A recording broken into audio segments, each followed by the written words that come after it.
Hello students, या आधीच्या व्हिडिओमध्ये आपण एड्स हा डिसीज जो आहे तो स्टार्ट केला होता आणि त्याच्यामध्ये आपण एड्सबद्दल सगळ्यात पहिल्यांदा HIV हा जो व्हायरस आहे याचं स्ट्रक्चर आणि त्याची डायग्राम आपण डिटेल स्टडी केली। HIVच्या स्ट्रक्चरनंतर हा जो HIV डिसीज आहे किंवा एड्स हा जो डिसीज आहे हा ट्रान्समिट कसा होतो हे आपण पाहिलं। ट्रान्समिशन नंतर नेक्स्ट आपण याच्यामध्ये दिसणारे सिम्पटम्स, सो एक्झॅक्ट सिम्पटम नाही पण त्याच्यामध्ये 4 स्टेजेस दिलेले आहेत। HIV इन्फेक्शन झाल्यापासून ते एड्स ही स्टेज येईपर्यंत।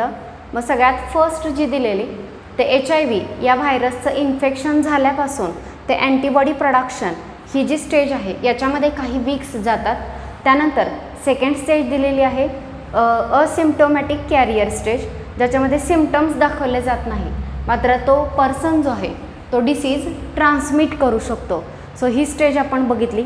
याशिवाय याच्यामध्ये तुम्हाला हेही सांगितलं की ही स्टेज 6 महिन्यांपासून ते 10 वर्षांपर्यंतसुद्धा असू शकते की ज्याच्यामध्ये सिम्पटम्स कुठलेही दिसत नाहीत मात्र पर्सन कॅरियर राहतो। नेक्स्ट आपण बघितलं एड्स रिलेटेड कॉम्प्लेक्स। मग त्याच्यामध्ये वेगवेगळे सिम्पटम जे आहेत ते त्यांनी दिलेलं आहे, जसं की वेट लॉस होणं, खूप दिवस फीवर जो आहे तो राहणं यासारखे। आणि सगळ्यात शेवटची जी स्टेज असते ती असते एड्स। सो अशा 4 स्टेजेसमध्ये आपण बघितलं। सो HIVचं स्ट्रक्चर झालं, ट्रान्समिशन झालं की डिसीज ट्रान्समिट कसा होतो, साधारण सिम्पटम्स काय असतात। नेक्स्ट आजच्या लेक्चरला आपण प्रिव्हेंटिव्ह मेजर स्टडी करणार आहोत। सो प्रिव्हेंटिव्ह मेजर सगळ्यात महत्त्वाची गोष्ट, there is no cure for the AIDS. So एड्ससाठी क्युअर नाही आहे। सो प्रिव्हेंशन करणं ह्याच सगळ्यात बेस्ट चॉईस आहे। सो एड्ससाठी क्युअर नाही आहे किंवा 100% तो डिसीज क्युअर होत नाही किंवा त्याच्यासाठी आपल्याकडे कोणतीही मेडिसिन अवेलेबल नाही आहे की प्रॉपर जे HIV व्हायरसला कम्प्लिटली किल करेल। त्यामुळे हा जो डिसीज आहे तो प्रिव्हेंट करणं हाच सगळ्यात बेस्ट चॉईस असू शकतो। मग तुम्हाला जर HIV किंवा एड्स हा डिसीज जर प्रिव्हेंट करायचा असेल तर तुम्ही काय काय करू शकता, तर ते पॉईंट्स आपण स्टडी करणार आहोत। सगळ्यात first, people at high risk should be educated about AIDS transmission।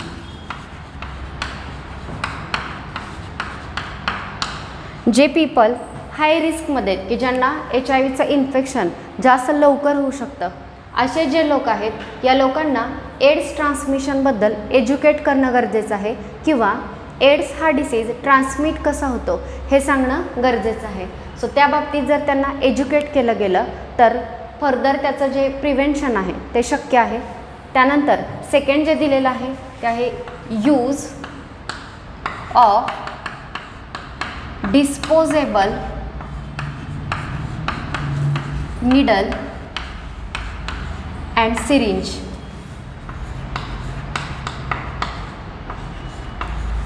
and after use dispose them off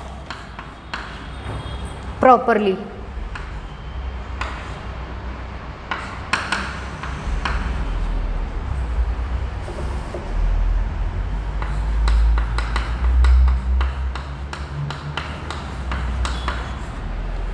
so second जो आहे हा डिसीज कसा स्प्रेड होतो हे जर माहिती असेल तर प्रिव्हेंशन लक्षात येतात। सो निडल आणि सिरिंज आहेत या जर रिपीट यूज केल्या गेल्या किंवा एका पर्सनचं निडल दुसऱ्या पर्सनला जर यूज केली गेली तर या निडलमधून डिसीज जो आहे तो ट्रान्समिट होऊ शकतो। सो यासाठी डिस्पोजेबल निडल किंवा सिरिंज आहेत ते यूज केल्या पाहिजेत आणि यूज केल्यानंतर त्या प्रॉपरली डिस्पोज केल्या पाहिजेत। हे सेकंड प्रिव्हेंटिव्ह मेजर आहे। त्यानंतर नेक्स्ट आहे sexual habit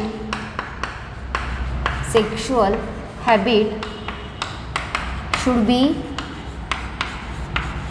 changed immediately. So sexual habit ज्या आहेत त्या चेंज केल्या पाहिजेत।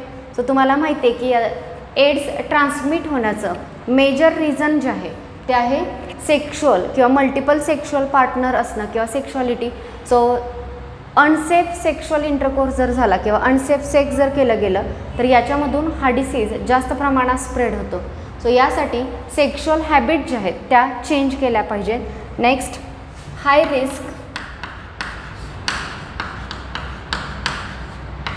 Risk group should be refrain from donating blood. High risk group should be refrain from donating blood. Refrain करणं म्हणजे स्टॉप करणं किंवा थांबवणं.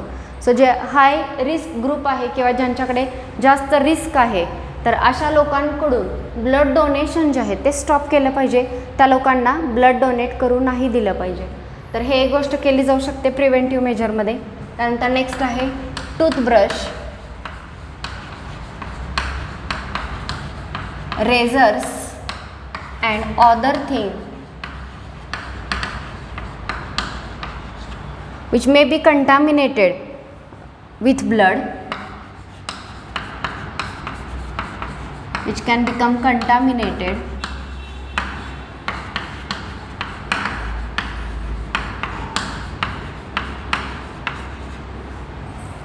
with blood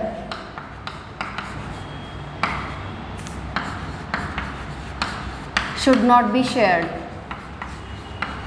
Should not be shared. So toothbrush ब्लडनी कंटामिनेट होऊ शकतं कारण कधी कधी ब्रश करताना गम्स जे आहेत याच्यामधून ब्लड जे आहे ते येऊ शकतं. सो याच्यामुळे टूथब्रशसुद्धा ब्लडने कंटामिनेट असू शकतात. इवन जे रेझर किंवा ब्लेड जे यूज केले जातात तर हे सुद्धा कधी कधी जर इंजुरी झाली तर त्या इंजुरीमुळे हे रेझर्स किंवा ब्लेडसुद्धा ब्लडने कंटामिनेट होऊ शकतात. त्यामुळे अशा गोष्टी ज्या ब्लडने कंटामिनेट होऊ शकतात या शेअर केल्या नाही पाहिजेत. Next, before receiving blood should be check. Blood should be screened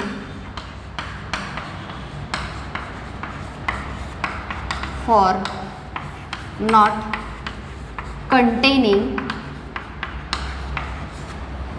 HIV virus. Blood घेण्याआधी जे आपण ब्लड घेतोय त्याच्यामध्ये HIV व्हायरस नाही आहे हे खात्री केली पाहिजे आणि त्यानंतरच ब्लड घेतलं पाहिजे.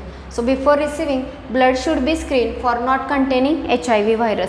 ब्लड स्क्रीन केलं पाहिजे की जेणेकरून त्याच्यामध्ये HIV व्हायरस नाही आहे याची खात्री करूनच ते ब्लड रिसीव केलं पाहिजे. And routine screening must be done for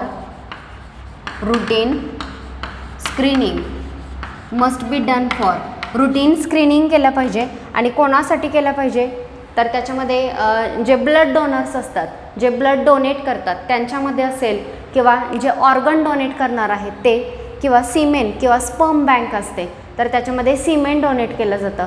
so semen donate करणारे असतील किंवा अजून एक आहे ते म्हणजे ज्यांचं रेग्युलरली हिमोडायलिसिस सुरू आहे, ज्या पेशंटला रेग्युलरली डायलिसिससाठी यावं लागतं, या लोकांचं स्क्रीनिंग करणं गरजेचं आहे. HIV पॉझिटिव्ह ते आहेत किंवा नाही हे चेक करणं गरजेचं आहे. So routine screening should be done for those people who donates the blood, who donates the organ, who donates the semen and for those who undergo hemodialysis regularly. So जे patient regularly हिमोडायलिसिस करतात या पेशंटसाठी सुद्धा screening करणं regularly routinely गरजेचं आहे. So या काही गोष्टी जर आपण फॉलो केल्या तर HIV हा जो व्हायरस आहे याचं इन्फेक्शन किंवा एड्स हा डिसीज आपण प्रिव्हेंट करू शकतो. सो प्रिव्हेंटिव्ह मेजर्स बुकमध्ये देतानाच पॉईंट वाईज दिलेलं आहे. सगळ्यांनी व्यवस्थित लक्षात घ्या आणि सोपे आहेत. फक्त एकदा रिपीट करते. फर्स्ट, सगळ्यात महत्त्वाचं एड्ससाठी क्युअर नाही आहे त्यामुळे प्रिव्हेन्शन हाच याच्यासाठी बेस्ट चॉईस आहे. Second, people at high risk should be educated about AIDS transmission. ज्यांना एड्स होण्याचे जास्त चान्सेस आहेत असे लोक एड्स ट्रान्समिशन्सबद्दल त्यांना एज्युकेट केलं पाहिजे. Next, use of disposable needle syringe after use dispose them off properly. So needle आणि सिरिंज यूज करतानाच डिस्पोजेबल यूज करायचे आहेत आणि यूज झाल्यानंतर त्यांना प्रॉपरली डिस्पोज करायचे. Sexual habit should be changed. Sexual habit जी आहे ती चेंज केली पाहिजे. जर मल्टिपल सेक्शुअल पार्टनर किंवा अनसेफ सेक्स केलं जात असेल तर या कंडिशनमध्ये हा डिसीज स्प्रेड होऊ शकतो. Next, high risk group should be refrain from donating blood. ज्यांच्याकडे HIV असण्याचे जास्त चान्सेस आहेत असे लोक जे आहेत ते ब्लड डोनेटिंगपासून रिफ्रेन केले पाहिजेत, त्यांना स्टॉप केलं पाहिजे त्यांचं blood donating. Next, toothbrush, razor and other things which can become contaminated with blood should not be shared. अशा गोष्टी ज्या ब्लडनी कंटामिनेट होऊ शकतात अशा गोष्टी शेअर केल्या नाहीत पाहिजेत. आणि last, before receiving blood should B screen for not containing HIV virus. Blood घेताना त्याच्यामध्ये HIV व्हायरस नाही याची खात्री केली पाहिजे. आणि लास्ट आहे रुटीन स्क्रीनिंग. कोणासाठी केलं पाहिजे तर रुटीन स्क्रीनिंगमध्ये त्यांनी दिलेलं आहे की जे लोक ऑर्गन ट्रान्सप्लांट करत आहेत, डोनेट करत आहेत. सेकंड थिंग, जे ब्लड डोनेट करत आहेत. नेक्स्ट, सिमेंट डोनेट करणारे आणि जे पर्सन रेग्युलरली हेमोडायलिसिस होतं आहे ज्यांच्या बाबतीत तर त्यांचं रुटीन स्क्रीनिंग जे आहे ते केलं पाहिजे. सो हे आपण बघितलं प्रिव्हेंटिव्ह मेजर. यानंतर हा जो एड्स किंवा HIV हा जो व्हायरस आहे तो आपल्या बॉडीमध्ये आहे किंवा नाही हे डिटेक्ट करण्यासाठी, डायग्नॉस करण्यासाठी काही टेस्ट केल्या जातात. सो त्या ज्या टेस्ट आहेत डायग्नॉसिसच्या त्याच्याबद्दल आपण नेक्स्ट इन्फॉर्मेशन पाहणार आहोत. So next is diagnosis of HIV. So see,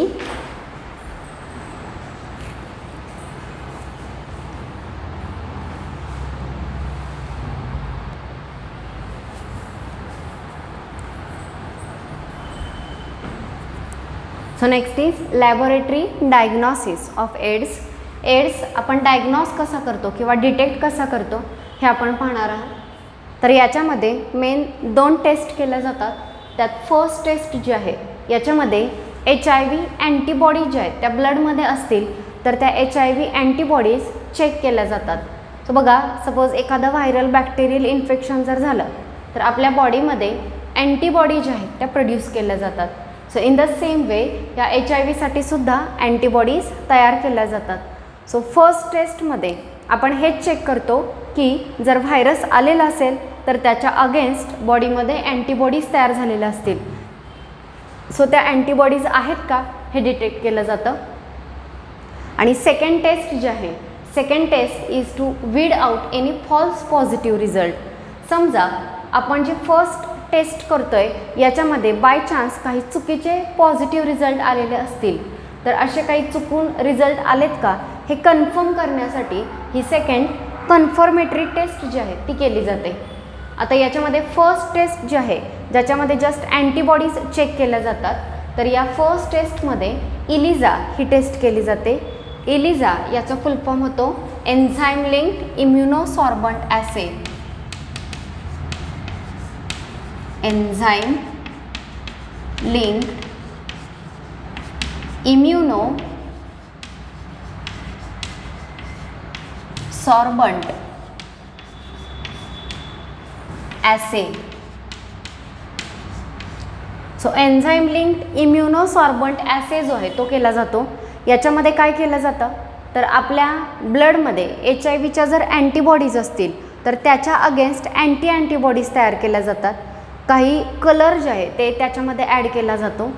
जर आपल्या ब्लडमध्ये HIV अँटीबॉडीज असतील तर त्या HIV अँटीबॉडीजना लॅबमध्ये तयार केलेल्या अँटीबॉडीज अटॅच होतील आणि जर अटॅच झाल्या तर त्या अँटीबॉडीजना असणारा जो कलर सबस्टन्स आहे तो कलर दाखवायला सुरुवात करेल. सो या पद्धतीनं अँटीबॉडीज आहेत का हे डिटेक्ट केल्या जातात. त्या कलरवरून सांगितलं जातं. जर कलर आला टेस्टमध्ये तर आपण तयार केलेली अँटीबॉडी कुठल्या तरी दुसऱ्या अँटीबॉडीला बाइंड झालेली, त्याचा अर्थ ब्लडमध्ये HIVची अँटीबॉडी आहे. सो या वेळी एन्झाईम लिंक इम्युनोसॉर्बंट ॲसे जो आहे तो केला जातो फर्स्ट टेस्टमध्ये. आणि सेकंड जी टेस्ट आहे तिला वेस्टर्न ब्लॉट असं म्हटलं जातं. Western blot highly specific test आहे ज्याच्यामध्ये अँटीबॉडी ज्या आहेत specific antibody viral core protein आणि एन्व्हलप ग्लायकोप्रोटीनसाठी ज्या तयार केल्या जातात. आपण कोर प्रोटीन, एन्व्हलप ग्लायकोप्रोटीन हे स्टडी केलेलं आहे व्हायरसच्या स्ट्रक्चरमध्ये. तर बघा, तर या एन्व्हलप ग्लायकोप्रोटीन किंवा कोर प्रोटीनसाठी जर अँटीबॉडीज तयार झालेल्या असतील तर त्या खूप स्पेसिफिकली या वेस्टर्न ब्लॉटमध्ये डिटेक्ट होतात. सो मुलांना तुम्हाला 2 टेस्टचे नेम लक्षात ठेवायचे आहेत. फर्स्ट इलिझा आणि सेकंड वेस्टर्न ब्लॉट. इलिझा जी आहे ती कशासाठी केली जाते? HIV अँटीबॉडीज आहेत का हे चेक केलं जातं. आणि सेकंड वेस्टर्न ब्लॉट ही कन्फर्मेटरी टेस्ट आहे, जेणेकरून फर्स्ट याच्यामध्ये जर चुकीचा पॉझिटिव्ह रिझल्ट जर आलेला असेल तर तो वीड आउट करण्यासाठी, तो काढून टाकण्यासाठी ही सेकंड कन्फर्मेटरी टेस्ट केली जाते वेस्टर्न ब्लॉट. सो या ठिकाणी आपलं लॅबोरेटरी डायग्नॉसिस संपलेलं आहे. सो बघा, आत्तापर्यंत तुम्ही HIVचं स्ट्रक्चर स्टडी केलेलं आहे, मोड ऑफ ट्रान्समिशन पाहिलेलं आहे की कसा कसा ट्रान्समिट होतो. त्यानंतर नेक्स्ट आपण बघितलं की सिम्पटम कसे 4 स्टेजेसमध्ये दाखवले जातात. नेक्स्ट आपण बघितलं ते म्हणजे हा डिसीज जर प्रिव्हेंट करायचा असेल तर कोणते प्रिव्हेंटिव्ह मेजर्स फॉलो करायचे. आणि आता आपण पाहिलं लॅबोरेटरी डायग्नॉसिस. HIVचं इन्फेक्शन आहे किंवा नाही हे डिटेक्ट करण्यासाठी पहिल्यांदा इलिझा ही टेस्ट केली जाते आणि ती कन्फर्म करण्यासाठी, HIVचं इन्फेक्शन कन्फर्म करण्यासाठी वेस्टर्न ब्लॉट ही सेकंड कन्फर्मेटरी टेस्ट जी आहे ती केली जाते. यानंतर नेक्स्ट याच्यामध्ये आपण पाहणार आहोत ट्रीटमेंट. सुरुवातीलाच तुम्हाला सांगितलेलं आहे की HIVसाठी क्युअर नाही, कोणताही क्युअर नाही आहे, मात्र काही ट्रीटमेंट याच्यामध्ये अवेलेबल आहेत. सो HIVसाठी कोणत्या ट्रीटमेंट अवेलेबल आहेत ते आपण नेक्स्ट पाहतोय. सो बघा,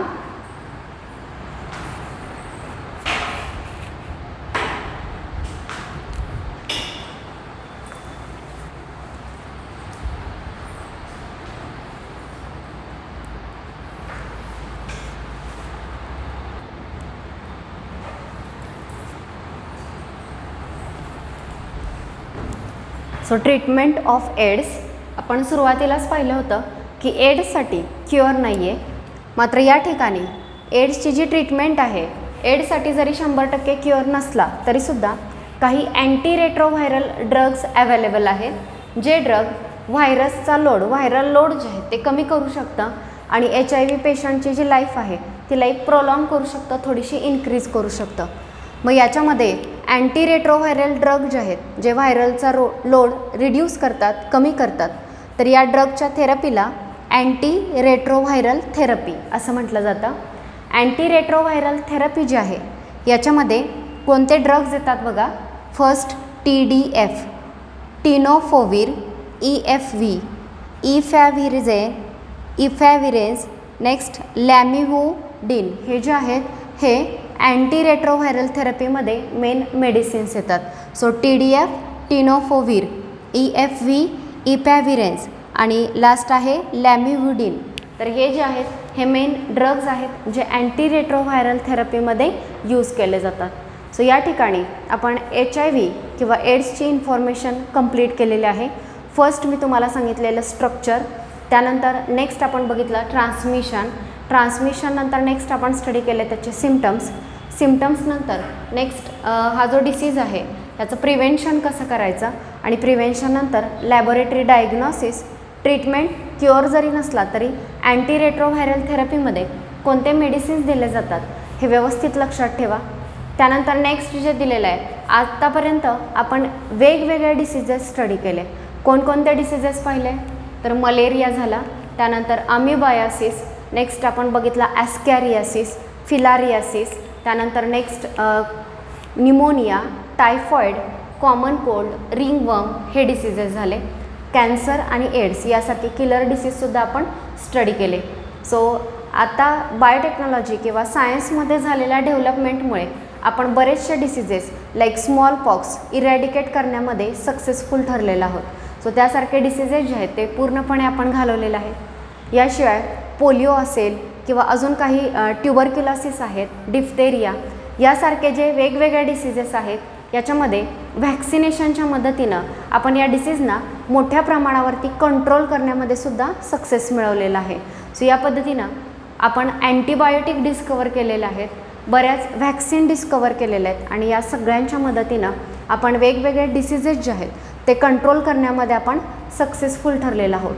सो आज डिसीजेस हा जो तुमचा सेकंड पॉईंट होता या लेसनमधला हा कंप्लीट झालेला आहे. सो या लेसनमधले 2 पॉईंट आपले संपले. पहिला इम्युन सिस्टीम आणि दुसरा जो होता तो डिसीजेसचा होता.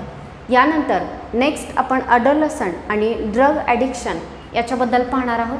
सो अडोलसंट म्हणजे प्युबर्टी पिरियडमध्ये गर्ल्स आणि बॉईज यांच्यामध्ये होणारे चेंजेस, आणि ड्रग ॲडिक्शन याच्यामध्ये आपण वेगवेगळे ड्रग्सचे नेम, ते ड्रग्स कोणत्या प्लांट्सपासून एक्स्ट्रॅक्ट केले जातात, बॉडीच्या कोणत्या पार्टवरती अफेक्ट करतात.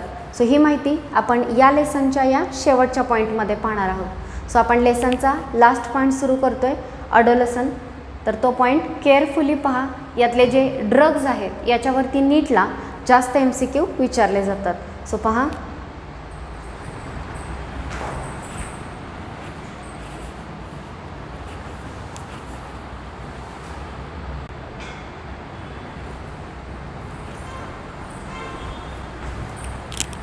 ओके, सो नेक्स्ट पॉईंट आहे ॲडोलसन्स. सो ॲडोलसन्स काय आहे आणि त्याच्या स्टेजेस कोणत्या आहेत हे आपण आता स्टडी करणार आहोत. सो ॲडोलसन्स बघा, it is the period of beginning with the appearance of secondary sexual character and the termination with cessation of somatic growth. So adolescence हा पिरियड आहे ज्याच्यामध्ये सेकंडरी सेक्शुअल कॅरेक्टर ॲपियर व्हायला सुरुवात होते आणि सोमॅटिक ग्रोथ किंवा physical growth जी आहे ती टर्मिनेट व्हायला सुरुवात होते. म्हणजे बॉडीची किंवा फिजिकल ग्रोथ जी आहे ती त्या ठिकाणी स्टॉप होणार आहे, थांबणार आहे आणि सेकंडरी सेक्शुअल कॅरेक्टर डेव्हलप व्हायला किंवा रिप्रोडक्टिव्ह मॅच्युरिटी यायला सुरुवात होणार आहे. तर या पिरियडला आपण अडोलसन्स असं म्हणतो आहे. So once again I repeat, it is the period of beginning with the appearance of secondary sexual character. हा असा पिरियड आहे ज्याच्यामध्ये सेकंडरी सेक्शुअल कॅरेक्टर ॲपियर व्हायला सुरुवात होणार and the termination with cessation of somatic growth. Somatic growth जी आहे ती स्टॉप होईल किंवा थांबेल, तर याला म्हटलं जातं अडोलसन्स. सो अडोलसन्स हा टाईम पिरियडपेक्षा ही एक ट्रान्झिशन स्टेज आहे ज्याच्यामध्ये फिजिकल आणि मेंटल कॅरेक्टर डेव्हलप व्हायला सुरुवात झालेल्या असतात, सेक्शुअल कॅरेक्टर डेव्हलप व्हायला सुरुवात झालेली असते. सो ट्रान्झिशनल फेज म्हणजे चाइल्डहूडमधून अडल्टहूडमध्ये येतानाचे जे बदल आहेत बॉडीमधले, मग रिप्रोडक्टिव्ह सिस्टीम मॅच्युअर होणं असेल किंवा मेंटल डेव्हलपमेंट असेल, तर ह्या सगळ्या डेव्हलपमेंटची ही ट्रान्झिशनल स्टेज असते.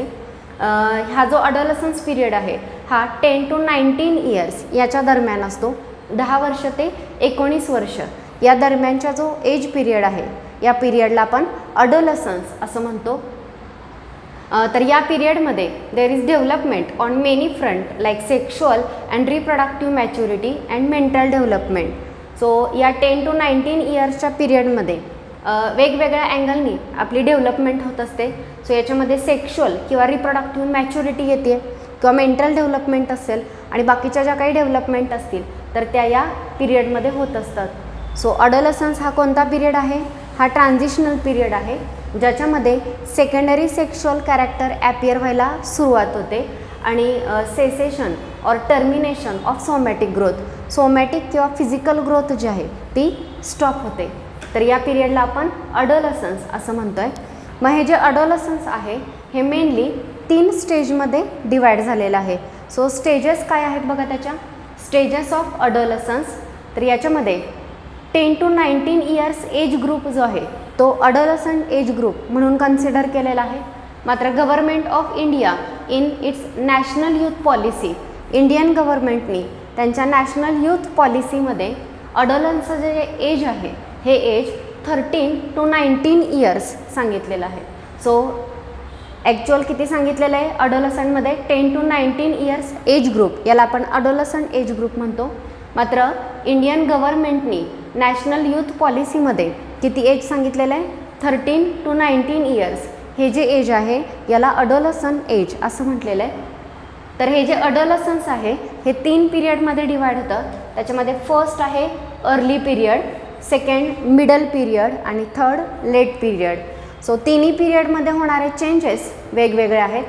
सो फर्स्ट आहे अर्ली पिरियड. अर्ली पिरियड कशाला म्हणायचं बघा, in early period 10 to 14 years म्हणजे एज 10 इयरपासून ते 14 इयर्सपर्यंतचा जो एज पिरियड आहे, एज ग्रुप आहे, त्याला म्हटलं जातं अर्ली पिरियड. या अर्ली पिरियडमध्ये सेकंडरी सेक्शुअल कॅरेक्टर ॲपियर व्हायला सुरुवात झाली आहे. Growth at its peak, physical growth जी आहे ती पीक किंवा खूप फास्ट आहे. कॉन्क्रीट थिंकिंग जे आहे ते डेव्हलप होतं. सेल्फ एक्सप्लोरेशन असेल किंवा डेव्हलपमेंट ऑफ बॉडी इमेज, तर हे जे कॅरेक्टर आहेत हे अर्ली पिरियडमध्ये डेव्हलप व्हायला सुरुवात होते. So secondary sexual character just appear व्हायला सुरुवात होते. फिजिकल ग्रोथ पीक पिरियडला असते किंवा पीकला असते, म्हणजे खूप फास्ट होते. कॉन्क्रीट थिंकिंग डेव्हलप होतं. सेल्फ एक्सप्लोरेशनला सुरुवात होते आणि development of body image develop व्हायला सुरुवात होते. सो हा जो पहिला पिरियड आहे याला म्हटलं जातं अर्ली पिरियड. सो काय सांगितलं बघा, अडोलसनची डेफिनेशन सांगितली. It is a period of beginning with the appearance of secondary sexual character and the termination of somatic growth. So हा जो पिरियड आहे ज्याच्यामध्ये सेक्शुअल कॅरेक्टर डेव्हलप व्हायला सुरुवात झाली आणि फिजिकल ग्रोथ टर्मिनेट झाली, या पिरियडला आपण अडोलसन्स म्हणतो. ही ट्रान्झिशनल स्टेज आहे, ज्या स्टेजमध्ये चाइल्डहूडमधून ते पर्सन अडल्ट स्टेजमध्ये एंटर करणार आहे. सो या फेजमध्ये चाइल्डहूडमधून अडल्ट स्टेजमध्ये जात असताना फिजिकल, मेंटल, रिप्रोडक्टिव्ह मॅच्युरिटी येणं, तर हे सगळे जे चेंजेस आहेत ते या पिरियडमध्ये होत असतात. वेगवेगळ्या अँगलनी डेव्हलपमेंट होत असते. सो या अडोलसन्स या फेजमध्ये त्या पर्सनला चाइल्डसुद्धा म्हणता येत नाही, पण अजून तो अडल्टमध्ये सुद्धा डेव्हलप झालेला नाही, अशी कंडिशन असते, ज्याला अडोलसन्स असं म्हणतात. हे किती पार्टमध्ये डिवाइड झालेलं आहे? 3 पार्ट्समध्ये. सो अडोलसन्सचा एज ग्रुप जो आहे तो 10 to 19 इयर्स आहे. 10 वर्ष ते 19 वर्षाचा जो वयोगट आहे त्याला आपण अडोलसन्स म्हणतो. पण इंडियन गव्हर्नमेंटनी त्यांच्या नॅशनल यूथ पॉलिसीमध्ये 13 to 19 इयर्स हे अडोलसन्स एज सांगितलेलं आहे. याच्यामध्ये अर्ली पिरियड जो आहे तो 10 to 19 इयर्स हा अर्ली पिरियड आहे. याच्यामध्ये सेकंडरी सेक्शुअल कॅरेक्टर ॲपियर व्हायला सुरुवात होते. Growth is at its peak. Growth जी आहे ती रॅपिड असते. कॉन्क्रीट थिंकिंग डेव्हलप होतं. सेल्फ एक्सप्लोरेशनला सुरुवात होते. Development of body image. So असे वेगवेगळे कॅरेक्टर अर्ली पिरियडमध्ये डेव्हलप होतात. त्यानंतर नेक्स्ट आपण पाहणार आहोत middle and late period. So ते काय आहेत पहा.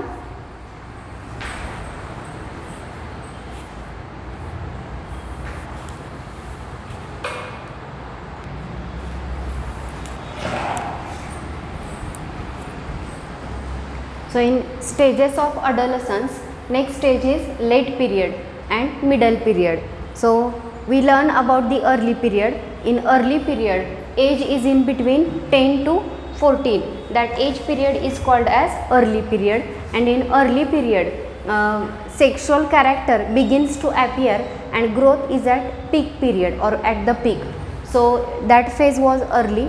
After that next is middle period. Next middle period काय बघा, 15 to 17 इयर्स एज ग्रुपमधले जे काही लोक आहेत 15 to 17 इयर्स हे मिडल पिरियडमध्ये येतात.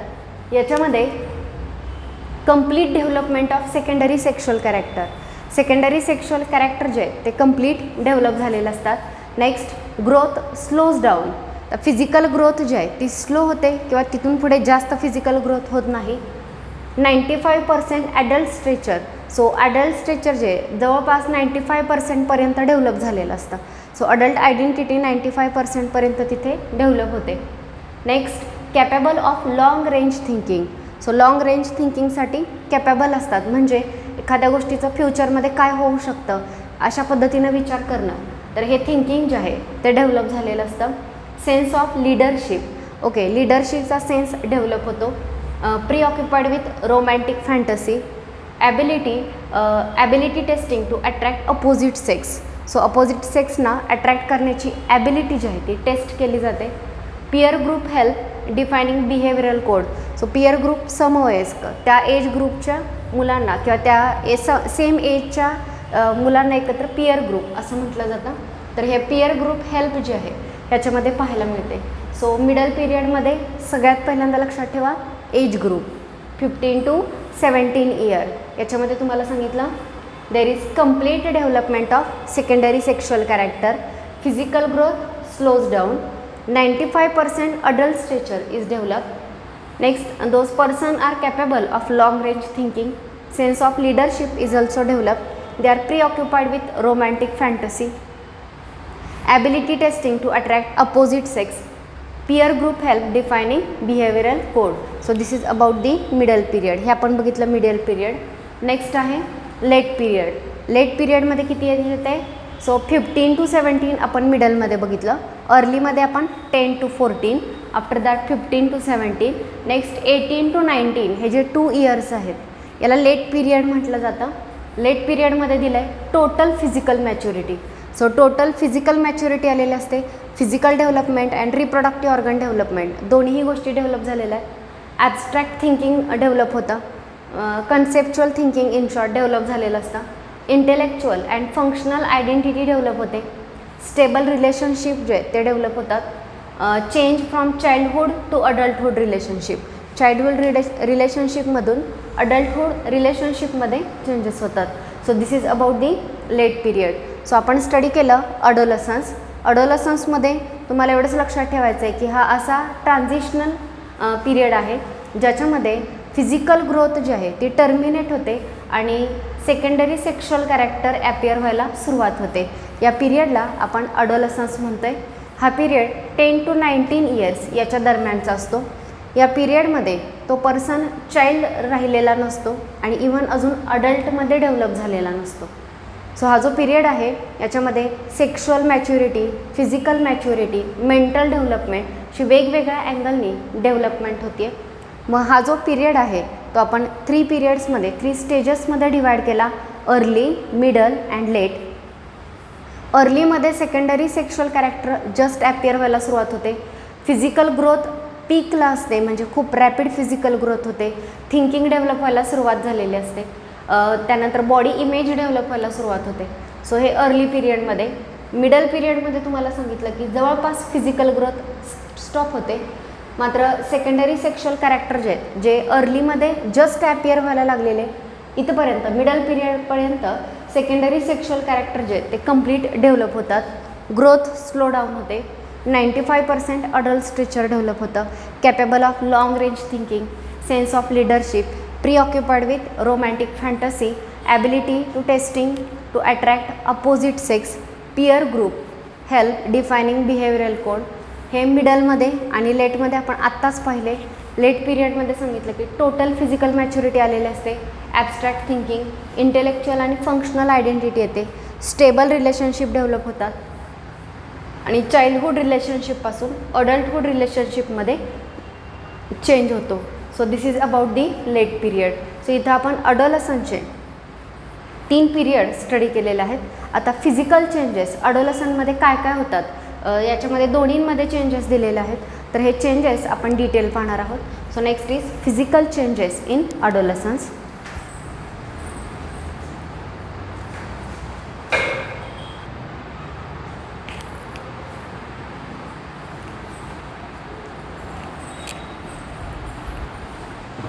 Next is physical changes of अडोलसन्स.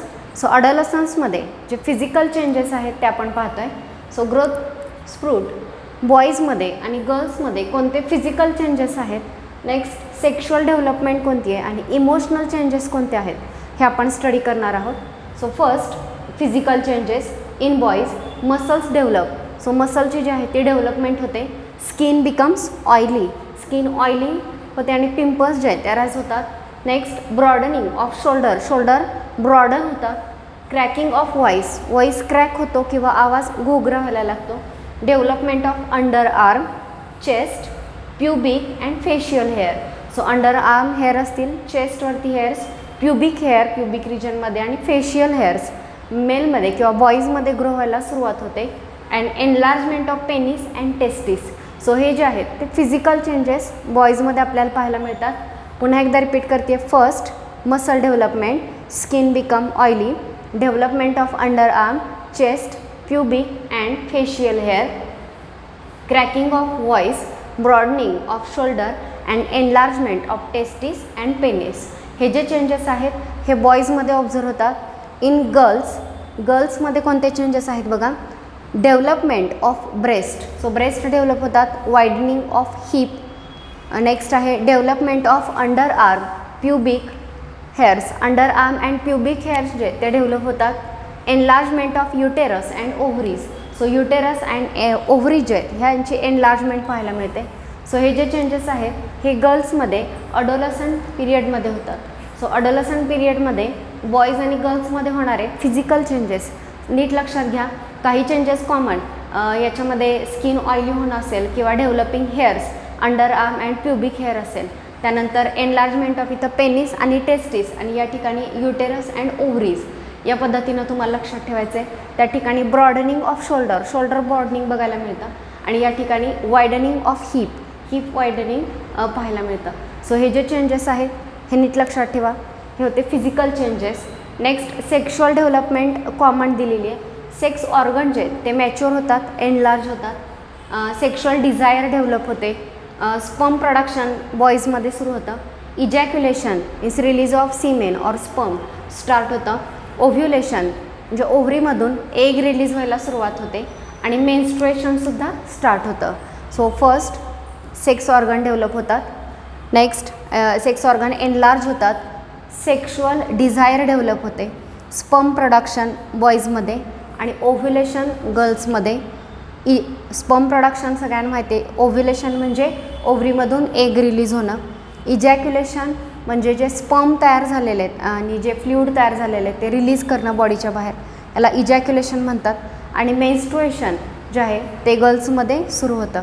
तर ही जी आहे ही सेक्शुअल डेव्हलपमेंट आपण पाहिली. यानंतर नेक्स्ट जे आहे ते म्हणजे इमोशनल डेव्हलपमेंट काय होतात हे आपण स्टडी करणार आहोत.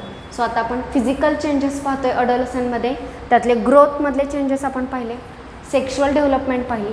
नेक्स्ट आहे emotional and social changes. So C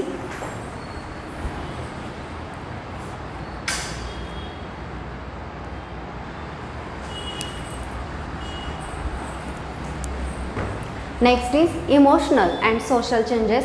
so physical changes and adolescence याच्यामध्ये फर्स्ट आपण बघितलं फिजिकल चेंजेस कोणते होतात. त्यानंतर सेकंड आपण जे लर्न केलं ते होतं सेक्शुअल डेव्हलपमेंट. नेक्स्ट आपण पाहणार आहोत emotional changes and social changes. So emotional and social changes काय आहेत बघा.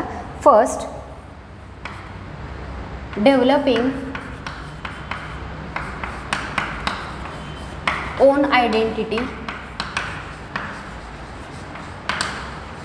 Fantasy,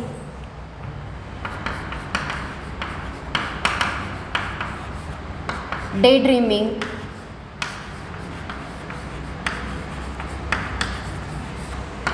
full of energy,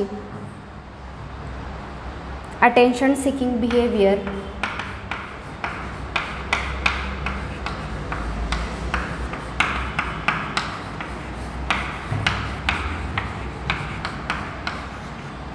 rapid mood change,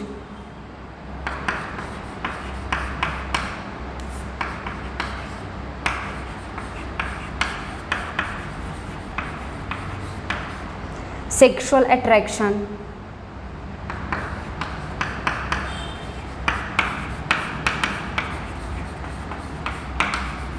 conflict in family or conflict with family,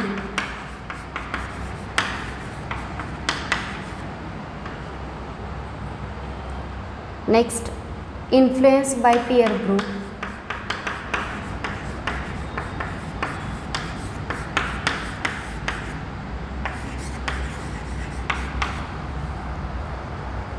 self exploration,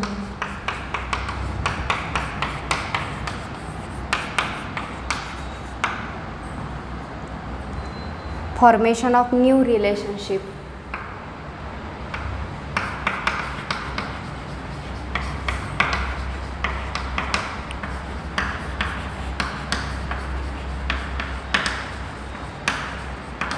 so हे इमोशनल आणि social changes आपल्याला पाहायला मिळतात. कोणते चेंजेस आहेत बघा. डेव्हलपिंग ओन आयडेंटिटी, स्वतःची ओळख निर्माण करणं, फॅन्टसी असेल किंवा डे ड्रीमिंग असेल, दिवसा स्वप्न पाहणं, attention seeking behaviour. Attention seeking behaviour म्हणजे स्वतःकडे लक्ष खेचून घेणं इतरांचं. Next rapid mood change, rapid किंवा फास्ट मूड चेंज होणं, सेक्शुअल अट्रॅक्शन फील होणं, कॉन्फ्लिक्ट विथ फॅमिली, फॅमिलीबरोबर वाद होणं. Next influence by peer group, समवयस्क मुलांचा त्या ग्रुपचा जास्त प्रभाव असणं डोक्यावरती. सेल्फ एक्सप्लोरेशन असेल, किंवा फॉर्मेशन ऑफ न्यू रिलेशनशिप यासारखे इमोशनल आणि सोशल चेंजेस जे आहेत ते पाहायला मिळतात. सो इमोशनल चेंजेसमध्ये ओन आयडेंटिटी डेव्हलप करणं, डे ड्रीमिंग असेल, फॅन्टसी आहे, अटेन्शन सिकिंग बिहेवियर आहे, rapid mood change, sexual attraction, influence of peer group हे सगळ्यात जास्त पाहायला मिळतं. Self exploration and formation of new relationship. So हे जे आपण पाहिले हे इमोशनल अँड सोशल चेंजेस होते. सो आत्तापर्यंत आपण अडोलसन्स हा जो पॉईंट स्टार्ट केलेला, या पॉईंटमध्ये आपण अडोलसन्सची डेफिनेशन बघितली की ज्या ठिकाणी फिजिकल ग्रोथ स्टॉप होते किंवा सीसेशन होतं आणि सेक्शुअल मॅच्युरिटी किंवा सेकंडरी सेक्शुअल कॅरेक्टर डेव्हलप व्हायला सुरुवात होते. सो या पिरियडला आपण अडोलसन्स म्हणतो. एज पिरियड तुम्हाला सांगितला 10 to 19 इयर्स. या पिरियडमध्ये तुम्हाला हेही सांगितलं की पर्सनला चाइल्ड कन्सिडर केलं जात नाही आणि तो अडल्टमध्ये अजून डेव्हलप झालेला नाही. सो अशी कंडिशन असते. सो ट्रान्झिशनल फेज आहे ज्याच्यामध्ये फिजिकल, मेंटल, रिप्रोडक्टिव्ह सगळ्या अँगलनी मॅच्युरिटी डेव्हलप होत असते. मग याच्यामध्ये आपण ही जी स्टेज आहे ती 3 पार्टमध्ये डिवाईड केली, early, middle and late. So early जे आहे ते आपण 10 to 14 इयर्सपर्यंत बघितलं. मिडल जे आहे ते 15 to 18 इयर्सपर्यंतचे चेंजेस, 15 to 17 आणि लेटमध्ये 18 to 19 इयर्स यांच्यामधले चेंजेस आपण पाहिले. सो तिन्ही स्टेजेसमधले चेंजेस वेगवेगळे आहेत. जसं की पहिल्या स्टेजमध्ये secondary sexual character just appear व्हायला लागतात आणि फिजिकल ग्रोथ रॅपिड असते.